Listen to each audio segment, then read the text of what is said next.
پاکستان ایک نئے دور میں داخل ہو رہا ہے۔ نون League, Peoples Party, M Q M سمیت حلیف جماعتوں میں حکومت سازی کے سمجھوتے کے باوجود اسلام آباد میں پاور شیئرنگ کی حتمی تگدو جاری ہے۔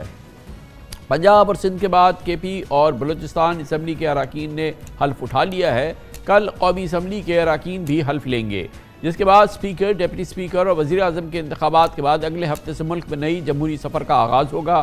پیر 4 مارچ کو شہباز شریف دوسری بار وزارت عظمیٰ پر فائز ہوں گے۔ فی الحال اسپیکر قومی اسمبلی کے لیے نون لیگ نے سردار ایاز صادق کا نام فائنل کیا ہے، لیکن پیپلز پارٹی نے ڈپٹی اسپیکر کا نام تاحال نہیں بتایا ہے۔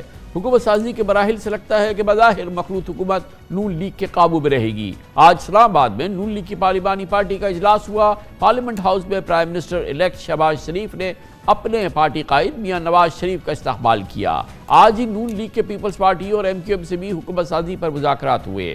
شہباز شریف نے اتحادی جماعتوں اور نو منتخب اراکین کے اعزاز میں شائعہ دیا۔ میڈیا سے گفتگو میں شہباز شریف نے اپنی حکومت کے عزائم کا احاطہ کیا اور کہا کہ ملک کے حالیائی چیلنجز کو سب کو مل کے پورا کرنا ہے۔ اپنے خیالات کا اظہار کرتے ہوئے جناب نواز شریف نے کہا کہ 1.5-2 سال مشکل ہوں گے، اس دوران مشکل فیصلے بھی کرنے ہوں گے۔ نواز شریف صاحب کا کہنا تھا کہ تمام جماعتیں سیاست ضرور کریں، سیاست میں مخالفت بھی ضرور کریں، لیکن پاکستان اور نظام کو خطرے میں نہ ڈالیں۔ آج تک کی سیاسی پیش رفت کے حوالے سے تعجب کی بات ہے کہ پیپلز پارٹی اور نون لیگ نے تاحال بلوچستان اسمبلی کے اسپیکر، ڈپٹی اسپیکر اور وزیر اعلیٰ کے ناموں کا اعلان نہیں کیا ہے۔ شراکت اقتدار کے فارمولے کے مطابق وزیر اعلیٰ بلوچستان کی نامزدگی پیپلز پارٹی کرے گی، جبکہ بلوچستان کا نیا گورنر اور اسپیکر نون لیگ سے ہوگا۔ آج بلوچستان اسمبلی کے اراکین نے رکنیت کا حلف تو اٹھا لیا، لیکن اب تک معلوم نہیں کہ کل بلوچستان اسمبلی کے اسپیکر اور ڈپٹی اسپیکر کے نامزد امیدوار کون ہوں گے۔ آج ہی کے پی کے اسمبلی کے اراکین نے حلف اٹھایا، لیکن پہلے ہی دھما چھوکڑی ہمیں دیکھنے میں آئی اس اسمبلی میں، اور اسی سے اس کی شروعات ہوئی ہے۔ حیرت انگیز طور پہ کے پی کی اسمبلی کی 115 جنرل نشستوں میں سے 67 پہ پہلی بار منتخب ہونے والے اراکین شامل ہیں، اور اطلاعات کے مطابق آج ہر رکن اپنے ساتھ کئی دوست احباب لے آیا تھا، جس کی وجہ سے مہمانوں کی گیلری میں گنجائش سے کئی گنا زیادہ افراد گھس گئے تھے، اور حلف برداری کے موقع پہ ایوان میں نون لیگ اور پی ٹی آئی کے اراکین ہنگامہ آرائی اور آپس میں تو میں ملجھے ہوئے نظر آئے۔ بہرحال یہ پس منظر ہے، مگر اس دوران نگراں حکومت کو الوداع کہنے کا وقت آ گیا ہے۔ نگراں کابینہ نے اپنی مساحت، اپنی میعاد اور اپنے مینڈیٹ سے بڑھ کر ملک میں معاشی استحکام کے لیے کام کیا۔ نگراں کابینہ کی مجموعی کارکردگی اچھی رہی ہے، روپے کی قدر کو کچھ قرار آیا، حوالہ ہنڈی اور ڈالر اسمگلنگ پر کاری ضربیں لگیں، گرتی معیشت کو سہارا ملتا نظر آیا، لیکن متعدد اقدامات محض ابتدائی مراحل سے آگے نہیں بڑھ سکے۔ نگراں دور حکومت میں ایس آئی ایف سی کی چھتری تلے زرعی sector, corporate farming, I T اور کانکنی کے شعبے میں عرب ممالک کی سرمایہ کاری کے متعدد مفاہمتوں پر تو اتفاق ہوا، لیکن تاحال کوئی سالڈ بیرونی انویسٹمنٹ کی آمد شروع نہیں ہوئی ہے۔ اسٹیٹ بینک کے مطابق اس مالی سال کے ابتدائی 7 ماہ یعنی پورے نگراں دور حکومت میں ایف ڈی آئی پچھلے سال کے مقابلے میں 21% کم رہی۔ پورے نگراں دور حکومت میں مہنگائی کی شرح 25% سے زیادہ اور شرح سود 22% کی بلند ترین سطح پر برقرار رہی۔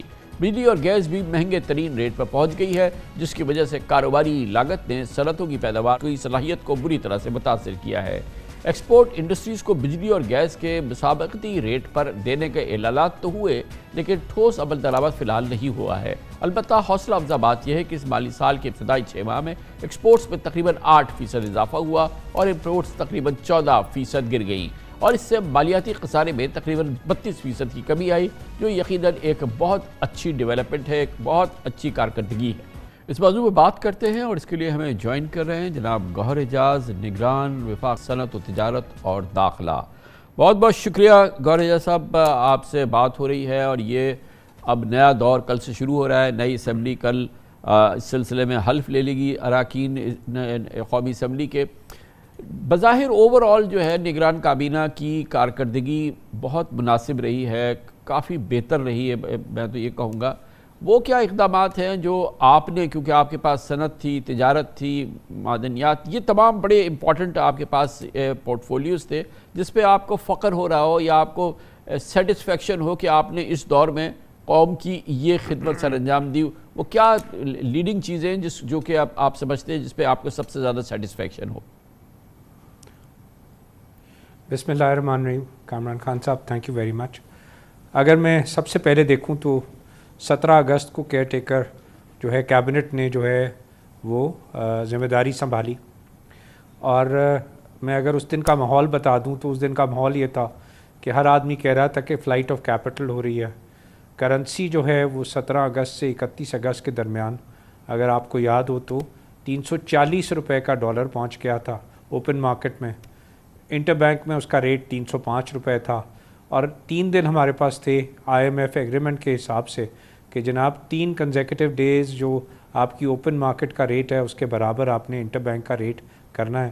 تو یہاں پہ ہم سب پریشان تھے اور اس دن سب سے پہلے یہ دیکھا کہ ہمارے پاس جب 31 اگست کو سامنے آئے تو کہ مسئلہ سمجھ نہیں آ رہا کہ $4.5 بلین اسٹیٹ بینک کے اندر ریمیٹنس اور ایکسپورٹ کی صورت میں آیا ہے اور امپورٹ 4.4 ہوئی ہے اگست کے مہینے میں. تو یہ $100 ملین سرپلس کے باوجود مسئلہ کہاں ہے؟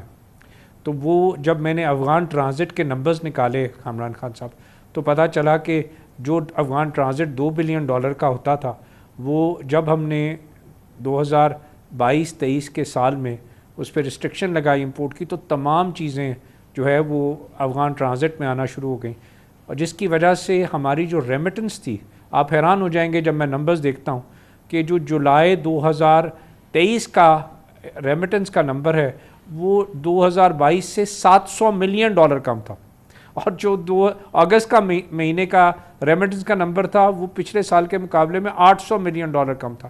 مطلب یہ سارا پیسہ جو ہے وہ حوالے میں انٹر بینک سے جو ہے وہ کے بجائے یا ملک میں آنے کے بجائے یہ سارا پیسہ جو ہے وہ افغان ٹرانزٹ میں جا رہا تھا یا فلائٹ آف کیپٹل جس کو کہہ رہے تھے جا رہی تھی. تو جس وقت پہلی SIFC ہم نے اٹینڈ کیا 5 سپٹمبر کو تو میں نے ایک ہی بات کی ایلیفنٹ از ان دا روم اور ان کو پوری افغان ٹرانزٹ کا میں نے نکال کے دکھایا کہ یہ $2 بلین سے $4 بلین کا ٹریڈ ہو گیا تھا جو وہ بھی ناجائز ہے کہ افغان کی صرف $2 بلین کی ریکوائرمنٹ ہے اور یہ 7.2 پہ پہنچ گیا. اور خدا کا شکر ہے وہ میٹنگ 3 گھنٹے اس پوائنٹ پہ انہوں نے ڈسکس کیا اور انہوں نے مجھے اس بات کا فری ہینڈ دیا کہ پالیسی بنائے. ہم نے سب سے پہلے اس کی پالیسی بنائی اور اس میں جو آئٹمز ہم نے سمجھے $3 بلین کے وہاں جا ہی نہیں رہے تھے ان کو بین کیا. جن آئٹموں کی جو ہے ہم سمجھ رہے تھے کہ ان کو شاید پارشلی ضرورت ہے اس کے اوپر ہم نے سروس چارج لگایا اور بینک گارنٹی لگائی 10%. اور جو آئٹمز ہم سمجھ رہے تھے ان کو ضرورت ہے وہ ہم نے ایسٹیمیٹ کیا $2 بلین کی میکسیمم ضرورت ہے 7 کی نہیں ہے. یہ سارا باقی $7 ملین 400 سے $500 ملین مہینہ پاکستان میں حوالے سے گھوم کے جو ہے پیسے آ رہے تھے حوالے میں پیسے جا رہے تھے. اور یہ فلائٹ آف کیپٹل نہیں تھا, یہ یہاں سے روزانہ جو ہے 50% ڈیوٹی کا امپیکٹ ہے پاکستان کے مال پہ. افغان ٹرانزٹ میں مال آ رہا تھا 170 روپے کے ڈالر پہ اگر حکومت آئی تھی اپریل 2022 میں تو وہ 80 روپے کا ایڈوانٹیج تھا. ہماری حکومت جب 17 اگست کو آئی تھی تو اس میں 270 روپے پہ 135 کا ایڈوانٹیج تھا. تو 45 سے 50 روپے وہ ایکسچینج والا کما رہا تھا, 45-50 روپے افغان ٹرانزٹ کا جو کام کر رہا تھا, 50 روپے ریٹیلر کما رہا تھا. تو یہ تو کرنسی سب کہتے تھے 500 چلی جائے گی. تو جیسے اس کو روکا آپ حیران ہوں گے جب میں نمبرز ریمیٹنس کے دیکھتا ہوں کہ جو $700-800 ملین جولائی اگست سپٹمبر میں جو کم آ رہی تھی پچھلے سال میں وہ اب اس مہینے $700 ملین پچھلے سال سے زیادہ ہے کامران خان صاحب. So that was the first step, that was a game changer in my view.